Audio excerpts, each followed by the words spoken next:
Welcome to Grief Healing for Moms. My name is Fabiana Batista, and I am a mom who was able to rediscover happiness after the death of my 4-month-old baby.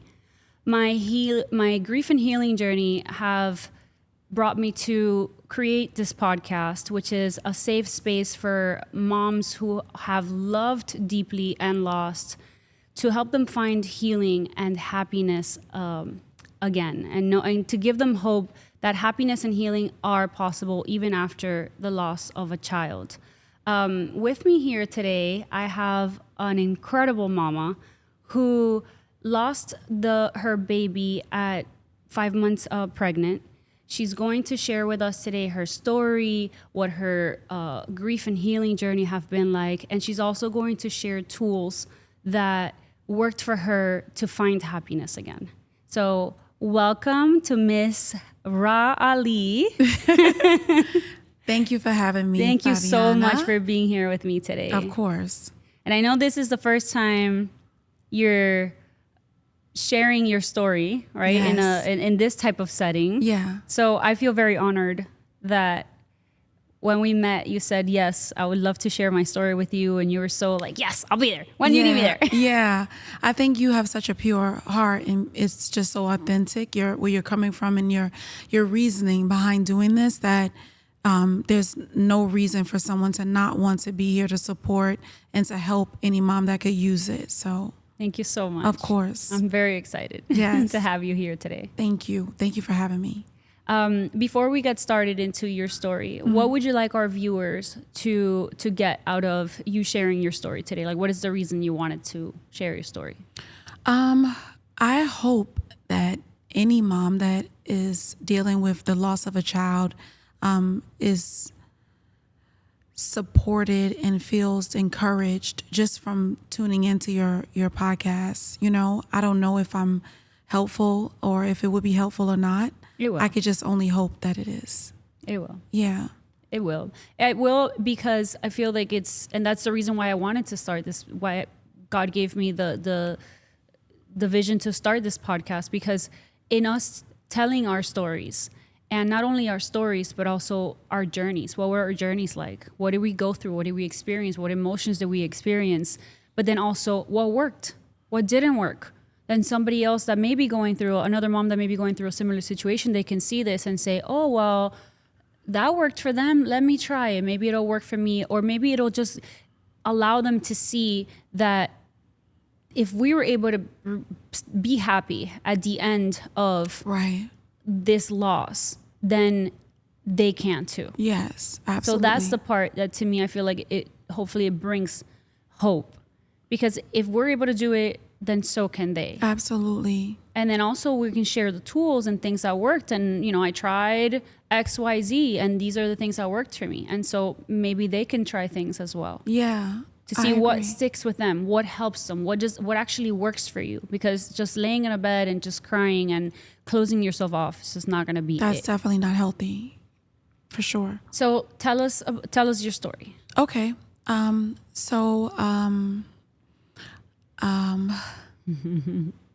Yeah, so I was pregnant.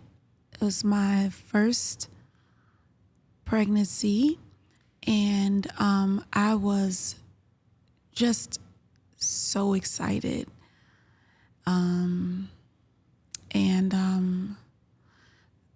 It was one of those things where, like I would wake up in the morning and her name was Sanai. And so I would just kind of like wake up in the morning and just kind of talk to her and have like full conversations with her, even down to like, what do you want for breakfast? Of course, always including food in the, and I just felt super close. I used to be kind of uncomfortable with the idea of a baby inside because of like seeing the videos. I would see some of like the kicking and the stretching and it kind of pushing the stomach out, and I would be like, oh my God, what does that, feel like? Is it painful? Is it? So I had some, I guess, uncertainties about like what that experience was going to be like. And then once it happened, it felt so normal and I loved it. And yeah, I just I did everything that I thought I was supposed to do, at least. And then one day I was with my friend at home and I was feeling like a lot of pain. And I didn't understand why I was having pain, but I also didn't think that anything was wrong. And so I kept telling her, like, my stomach hurts. I feel pain. I feel like cramping, almost like if I had a menstrual period or something. And she was kind of giving me like a look of fear, like, are you sure? And I'm like, yeah, but I'm fine though. I'm sure it'll pass. And she's like, do you think that we should go to the hospital? And I was like, no. I'm like, of course not. I'm fine. And about an hour went by, I would say, and I no longer could brush it off as, you know, I don't know what this is. I was like on the floor because it hurt a lot, bad. So not like a contraction, more like That's what it was. Oh, that's what it was. There were contractions. I was becoming dilated. Oh. And so she called the ambulance, and then the ambulance came, and they check you. I remember like looking to them for comfort to say it's fine. It happens all the time. Like, and they weren't saying that. And they looked and they checked, and I could just see that something was wrong, but I didn't really think it was that kind of wrong, you know? So they took me into labor and delivery, into the emergency room. And I was like, this is not where, I kind of thought that they didn't know what they were doing. They didn't know where they were taking me. And I'm like, no, I know I'm pregnant, but I don't need to go here. Don't bring me here. I don't need to go into labor and delivery. You guys, come on. Like, and I'm in a lot of pain. So I can't really speak, but I'm like, no, not here. I'm too soon, like trying to explain that to them, because me delivering early, and this was the furthest thing from my mind. So I guess I did a couple tests or something, and then a doctor told me that I was gonna have the baby, and I was like, no, I cannot. I can't. Are you kidding? I'm thinking like, I don't have things together yet for her. I don't have a room ready. And So the like doctor that. said you're gonna have the baby right now? Okay. And I'm like, I'm not ready. I'm like, I need to do this. I don't have a car seat. I don't have. And she's like, and she's just looking at me, and I said she's gonna be fine, and she shook her head no. Yeah, and so I just started screaming. Just screaming and screaming, like to the top of my lungs, because I could not believe it. Yeah, it was. That's hard. Yeah, it was unbelievable for me. What did you feel in that moment? Shock. Yeah, I felt shocked and like, wake me out of this dream. I know this is not happening. But the baby was still alive. She was still kicking, and her heartbeat was still going. Yes, but she was saying that I was dilating, so she was going to come out, and that when she came out, she wouldn't make it. She wouldn't be able to breathe on her own, and she was 2.5 weeks too early to do NICU. Just too small. So her lungs wouldn't have been able to Yeah. keep going. Yeah. How was that? Oh, it was just terrible. I couldn't find another word to describe that. And my family, of course, you know, everyone comes, and even with all of that going on, I couldn't stop screaming and crying. I couldn't. I could not believe it. And I was just like trying to figure out, what did I do? Did I lay wrong? What did I do to die? This is what I'm thinking at that time. I understand that that's not the case. To get myself to be dilating. Like, what did I do? Did I take a shower that was too warm? I could not understand it. And of course, I understand now that there's no reason, there's no explanation. They never gave you a reason why. They said sometimes these things just happen. I don't know. Yeah. So then at this point, you had gone with your friends. So at this point, your family's already all there? Oh, yeah. Your husband. And then what? Then you delivered? Yep. I delivered her, and they take the baby and they clean her up and they get her dressed and they bring her to you as if she's born alive. So from the minute she was born, she just, They I guess brought she her- never took a breath then? No. Is that what it is? Yeah. And then they bring the baby, to spend time with you before you say goodbye. And what was that like? I think it was bad, but it was worse hearing the news. I don't know if I was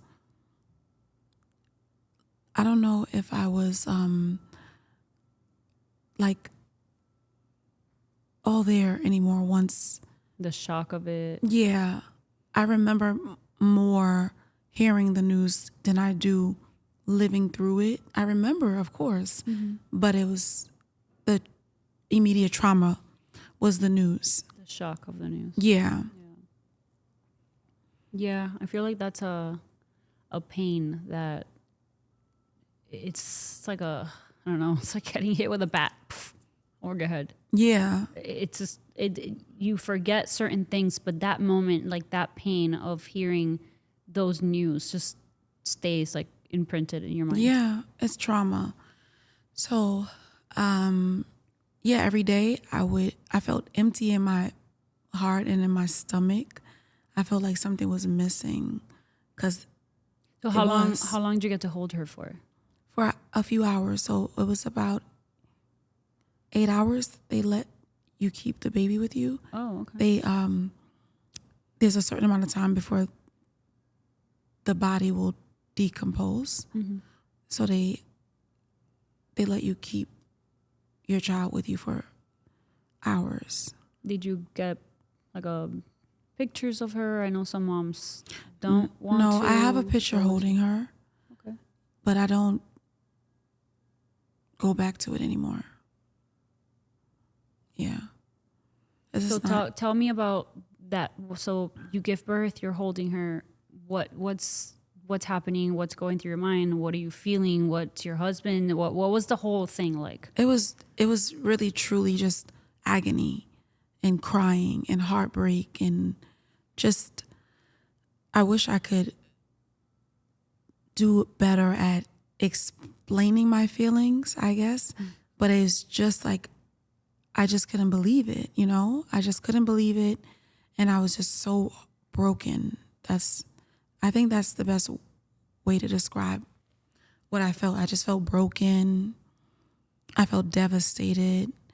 And I felt empty, just like hollow, you know? And, the nights after when everyone goes home, because, at first everyone's going to physically be there. They're going to rush to the hospital. They're going to be with you at home. But life has to go on for people. They can't just, sit there looking at you every day, So once everyone went home and it's like quiet, I kept talking to her. I kept crying and asking her like why she left me. Oh. Yeah. Yep. She didn't leave you though. No, I understand now. It takes time. It does. I think I don't want to jump ahead at all. You're fine. I think that when you lose a child, it's never something that you're going to get over. It's not like that kind of thing. At least I feel. I feel like you have to understand that you will learn to live with your loss. And, Yeah. you know, I have a friend, and she did another episode, and she said it beautifully. She said, we don't, she said two things. She said, we don't move on, we move forward. We learn how to move forward. And for the rest of our lives, we live with, we live with happiness and loss. And happiness and loss go hand in hand in a way. right. So, because you're going to remember it, we're going to remember them forever. Yeah. For the rest of our lives, we're going to remember them. Until the day that we die, we're going to remember them. Yeah. And until that day, I feel like they're always with us. Yep. Every day. Yep. For sure. But what was your lowest point? And what helped you to start, because I feel like you hit rock bottom. Yes. What was that point of rock bottom, and what helped you start to come out of it? I think not hearing or getting support from certain friends, truly. There was a friend that I had that I was super close with, and there was a personal matter that she had experienced at that time, and she couldn't be there for me because she needed to be there for herself. And I kind of took it hard at that time, at that moment, and I feel like I lashed out, if you ask me, to my husband a lot. Yeah, I feel like I didn't know who else to lash out at. Just like, you're here. Who else is gonna get it? Who's gonna Yeah, cure you're it, here. buddy? Hey, you, come here. You come here. You. You're gonna get it today. Definitely. And he just took it and was just there and supportive, of course, but he didn't do anything to deserve that. Poor thing.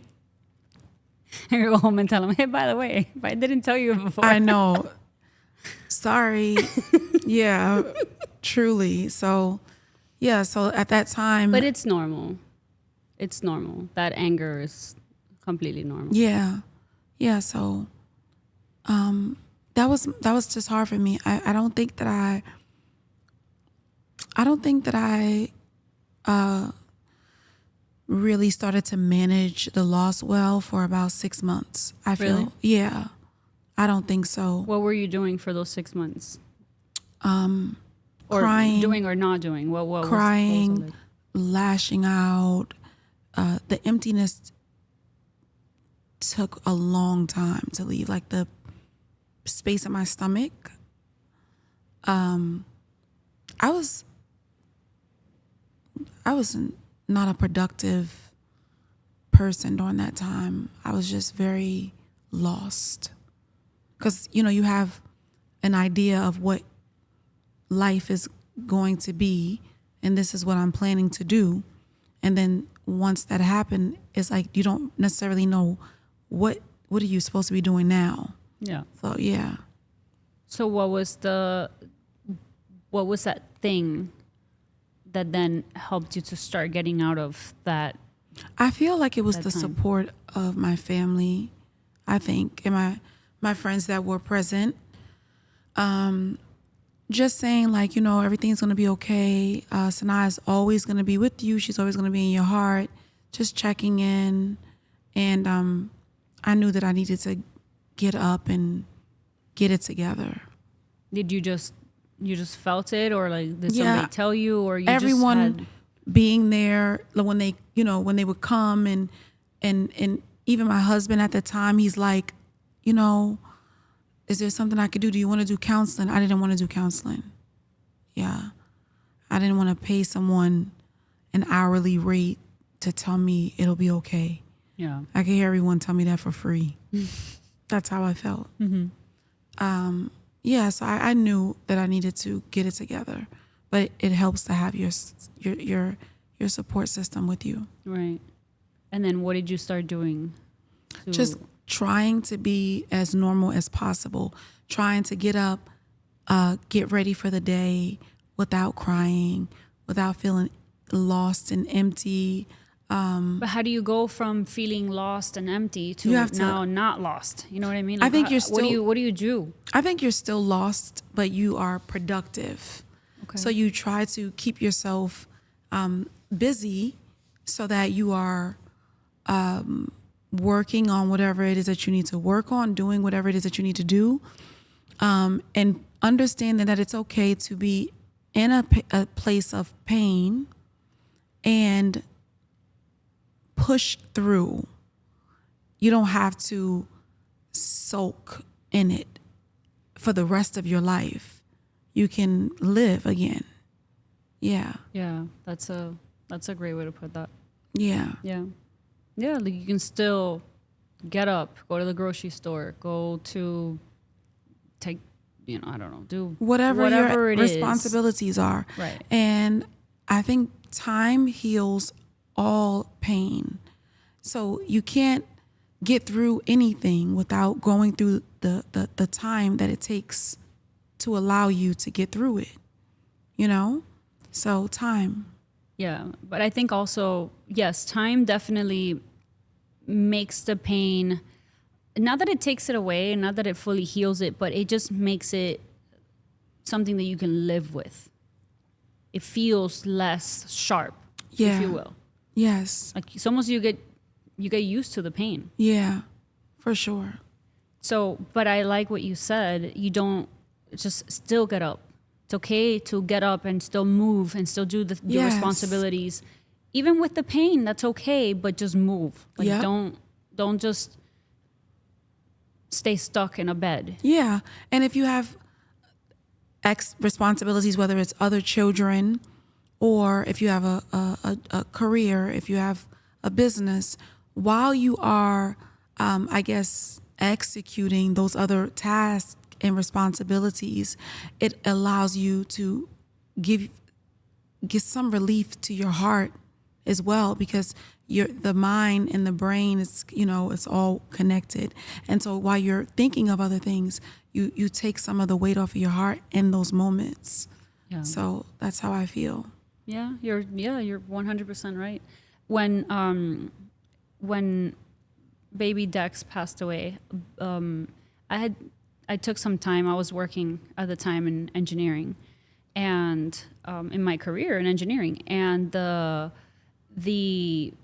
took some time off work. They gave me a couple of months. They told me take as long as you need, so they were very understanding. But in that time, I found myself in a space where I didn't know. Like I was okay. Well, I don't have to get up and go to work. I had my son at the time who was 1.5, and that was right before COVID. So then everything shut down. But I still didn't have to log into a computer to do something. So back then, my husband and I did have our business. We had a Flawless, and I remember we had just started the company at the time. And one of the things that helped me the most was putting all of my time and effort into growing our business. Right. And things started trickling in. Like I became part of certain like business mom groups. And that was such a relief. Yeah. Because I felt like it gave me purpose. It gave me something to look forward to. Right. It gave me something to look forward to, because now we're creating these plans and we're making a list of things that have to get done to be able to get the business Absolutely. going. And then now my mind is not stuck on the loss. Now I'm being productive Right. and They feeling say- like I'm doing something that I enjoyed. They say that idle time is the devil's playground. So you need to be active if you can. Allow yourself the time to heal and allow yourself the time to cry. And I think it's okay to know that you can cry whenever you want to, whenever you need to. You can talk. You should talk about your baby, your loss, but also being active is Definitely. excellent. Yeah. What at the time where were you in your faith? Were you close to God, far from God? Yes. And what role did your faith play in your journey? So I've always had a lot of faith and always been very close to God, the way I was raised. So I'm the person that immediately starts talking to God internally as soon as there's anything that comes to my mind. It's anything. Like I can wake up and it's just thank you for waking me up. I'm talking about if I'm eating, thank you for allowing me to be able to, I don't need to vocalize it in an open room, but I have a very close connection. And I always have a lot of faith. But I didn't make my loss about God. You didn't question it? I didn't question him. I didn't question him. No. I asked her why she left me, but didn't ask him, why'd you take her, right? I didn't. I don't think that I ever questioned God. You just trusted that. I didn't even, anytime things happen in life, even when it's not to me and it's stories that I hear that are tragic, I never question God. I don't know why I don't think in that way. I just ask him for faith and to give me strength and for guidance. And if things happen to other people, I ask him to watch over them, protect them, help them. But I never question him as to why something happened. I don't ever blame God for tragedy. Good. That's beautiful. I mean, I sure have. No, I understand. But I have in a certain point in life. So but I didn't with Dex. And I'll tell you so that you see the different parts of it. And the reason I asked that question about faith is because for me, it was such a key part of how I've been able to heal to a point where I'm here today. Right. So when my dad passed away when I was 15, and the main thing I remember asking was just why, and I got very angry at God right away because he did this to me. Right, you were a teenager. Right, but that's the place that I went to. Of course. And I went to, for a period of about 7 years, I was in a very dark place. I would cry every night. I was angry at God. I was lashing out at people. I was extremely angry because I was carrying so much hurt. Absolutely. And this went on for about 7 years. So I was already in my 20s and I was like, okay, I'm already tired. I'm tired of this dark hole that I can't get out of. I felt like I was in a cave. Yeah. And so I started to try different things to figure out how I can heal myself. So fast forward to when the baby passes in the hospital room when, so he died from SIDS at daycare. So sorry. He was 4 months old. So he gets rushed to the emergency room. They were working him. He doesn't make it. And so my husband and I are there. They put us in a separate room while they process something. And I told him in the hospital room, I said, I don't know how I'm going to make it through this, but I'm not going back to that dark hole that I was in for so many years.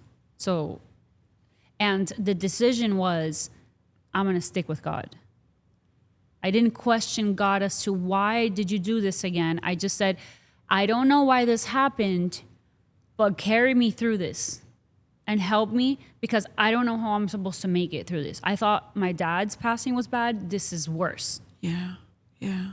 But I talk a lot about like this fork in the road, which for a lot of people when there's a tragedy, they think, oh, well, why? Why did you allow this, God? Where were you? Why didn't you save him? He is there.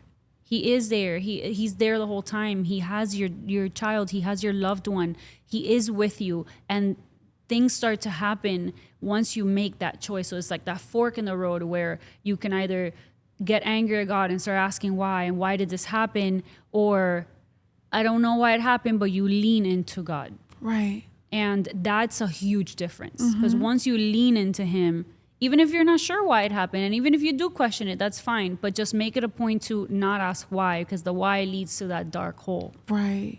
And that dark place. So when you lean on him, then I feel like that's where the peace comes. And then after peace might come joy. And then after joy comes happiness. Yeah. But it all starts once you lean on God and then the peace comes. that peace in your heart that is unexplainable. It's beyond explanation because it doesn't make sense, but you feel it. Right. And that's the peace that only comes from leaning on God. Absolutely. Absolutely. That's beautiful. So that's why it was so big for me, because then after that, then the small miracles, I call them the small miracles or the small blessings, they start to come up, and things start to happen that come up.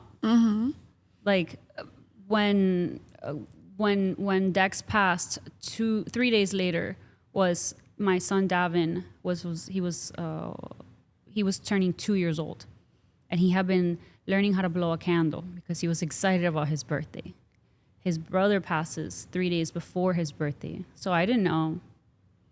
There's no way. How am I going to celebrate a birthday when my baby just died? And so I put him down for a nap. I wake him up, and he was already full-blown talking. He wakes up, he's in with his pacifier in his mouth, and he tells me, he mumbled something. I'm like, what are you talking about? I don't know what you're saying. And I'm like, what are you saying? And he's like, and he's trying to communicate, and then until he finally rips off his pacifier, and he goes, Dex, it's flying. And he's pointing at the corner of the room. And I start to cry. But in that moment, I felt the peace. And I knew that it was only God. Because only God can give you that sign to say, okay, my son, I'll buy you the cake. We're going to do something. We're going to blow the candle that you've been training for the last 3 months. Yeah. Because you deserve to be celebrated. And it's not your Yeah. fault that your brother just passed and that we went through this. So that was that small miracle that I needed in that moment to be present and celebrate him. Yeah. Just with a small cake at the house, close family, nothing crazy. It wasn't a big party. Of course. But it was that small miracle. Yeah. And those small miracles come when you lean into God Yes. and when you seek God. Absolutely. That's so beautiful. Sorry, I took over your... No, you didn't. I No, felt you like didn't. those Not are at all. key moments for me Yeah. that happened. Of course. So tell me, so 6 months pass by, now you start to get more productive. So you, at this point, did you get even closer to God, or how did that go? Yeah, so I truly, I mean it. I've always just had a very close relationship to God. So I don't know that I got any closer, but I was just as close to him as always. Were there, did you try anything else to help you get out of that funk, or to help you once you started to actually move and start to be productive?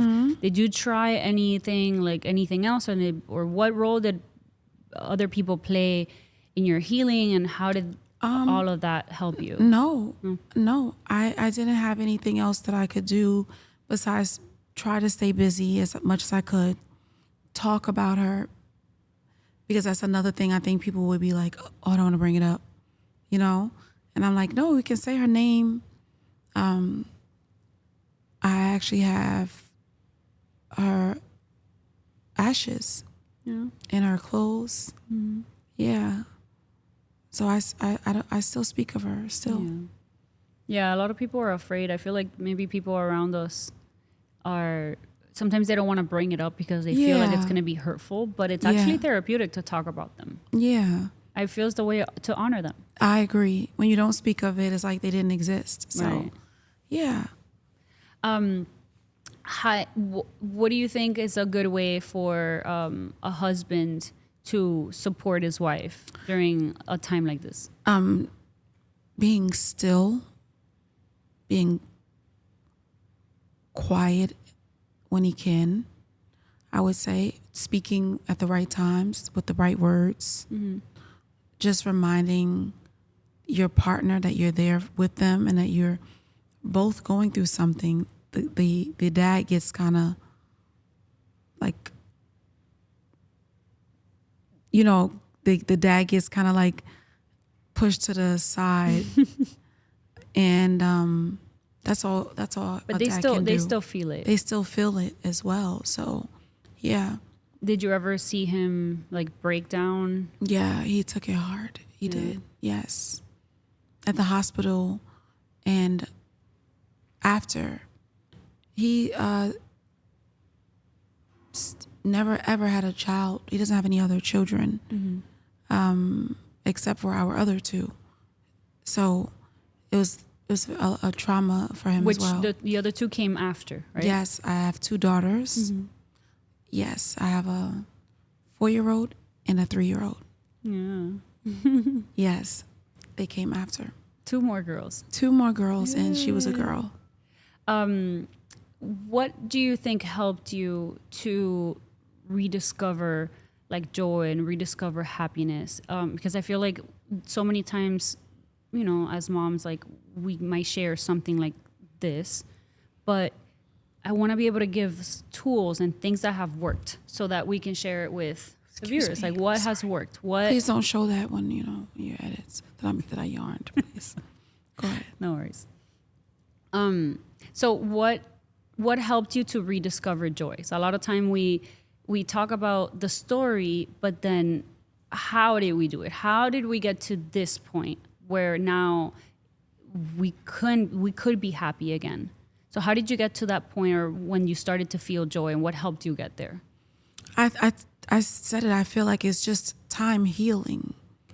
Time. It's like if you have a wound and you cut your leg, you cut your knee, and it hurts like hell and it's bleeding, and you clean it up, you bandage yourself up, and as time progresses, it heals.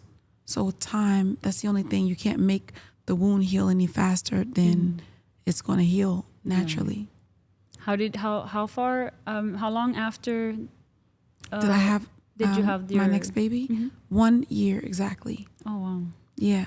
So I'm sure that was a huge like influx of like happiness. I was happy, but I was also very scared after what happened.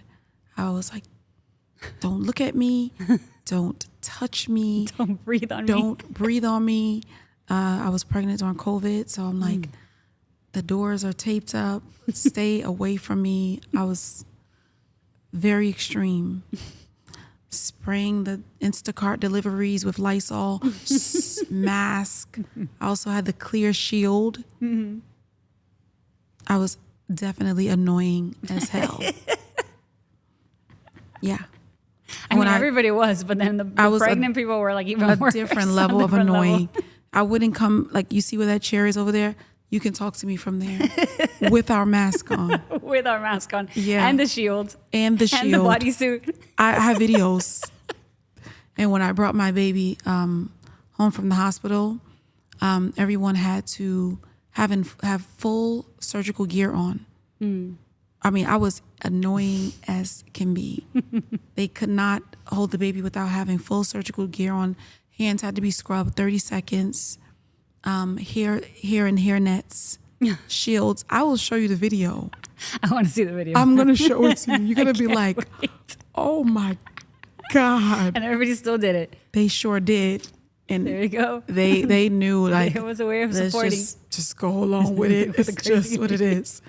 Yeah. And still I just kept her just close to me. I remember one day I was sleeping and my same friend, because I didn't let the baby sleep in the bed with me or anything. I would always put her in the bassinet, but the bassinet was like connected to the bed. And so I was like super tired. So she takes the baby and she goes to another room. But I like woke up and didn't see the baby in the bassinet. Oh my God. And this is at home? At home. And you're like, what? Oh my God, this screaming, yelling, like everyone's like, rah, rah, rah, it's okay, it's okay, it's okay. Oh my God. Because you still get trauma. It's a trauma. Yeah. It comes back up. Yeah. Yeah, it does. When you least expect it. Yes. Yes. What do you think is, because it sounds like you had a lot of support and you had a lot of family and friends around. My dad. What's a good way for the people around you to support you during that time? Positive words. making sure that you eat, that you're not starving yourself because you're depressed and you're not eating. So making sure you have meals that can give you energy, healthy meals, I feel, positive words, affirmations, not allowing it to be a pity party at home because that's not healthy. So trying to keep your mind off of things, trying to be as active as possible, being as normal as you can be while still understanding that you're working through something. So if your people can allow or be supportive in you doing that, that's a step in the right direction. Okay. While not pushing you to Yeah. feel, but still not Yeah. keeping the house, I guess, light and the mood light. Yes, for sure. For sure. Yeah. What would you say, or what would you say to a mom that is currently, that may have experienced something similar to you? Maybe recently she's in a dark place and she doesn't know what to do. How do you move forward from this? What would you say to that mom? I would say to remember your little one and that they're still with you. And so if your little one is still with you in your heart and your spirit and your soul, you don't want your baby to see you this way. You don't want your baby to feel that weight. You want your baby to be proud and to be happy and to know, mommy was able to get up. And because your baby wouldn't want that. No one that loves you wants you to be in that state. Broken and unable to cope. So just remember that your baby wants to see the best of you, best version of you. But also if you have other children, they need you. They need you to get up and be there for them. Your family wants to see you up and you need it for yourself. You owe it to yourself to be able to cope through trauma and understanding that life happens. And the objective is to understand, heal, and continue to live the best that you can. 100%. 100%. And I would also say, make it a point or make it a goal to remember them with happiness, because you're going to think about them for the rest of your life. And once you get to a point where you can remember them and smile and feel not broken, that's a beautiful feeling. So I made it a point I wanted to remember him because I was like, I don't want to not think of him because I feel pain. Right. So I want to feel happiness when I think of them. So, and I feel like the only way to do that is by cherishing those small moments, those small blessings, whether it was a kick in your belly or you got to hold them for a little while, whatever that is, those small blessings, think of those times instead of the day that, or the moment that they passed. Yeah. Because those moments are the ones that are going to eventually make that connection in your brain of, okay, I think of them and I'm happy. And once you can, like I said, once you can think of them and feel happiness, it's a beautiful feeling. And then now it makes you look forward to remembering them again, or when they pop in your head again, now you can think of them with happiness and not sadness. I agree with that. I do. Great words of wisdom. Of wisdom. It is. Thank you so much, Ra. Is there anything else you want to add? Just sending love and light to any and everyone who has lost a little one, and understanding is not to blame yourself. It's not your fault at all. And understand it will get easier. It will. It will. It definitely will. Thank you, guys. Thank you for joining us today. Thank you for watching, and thank you so much, Ra, for sharing your experience and your story and your words of wisdom and your tools and everything that worked for you. And if you're a mom, or if you know a mom that has loved and lost, please share this podcast with her so that we can let her know that hope is available to her, healing is available to her, and that she's not alone, and that she will reach happiness at some point. And thank you so much.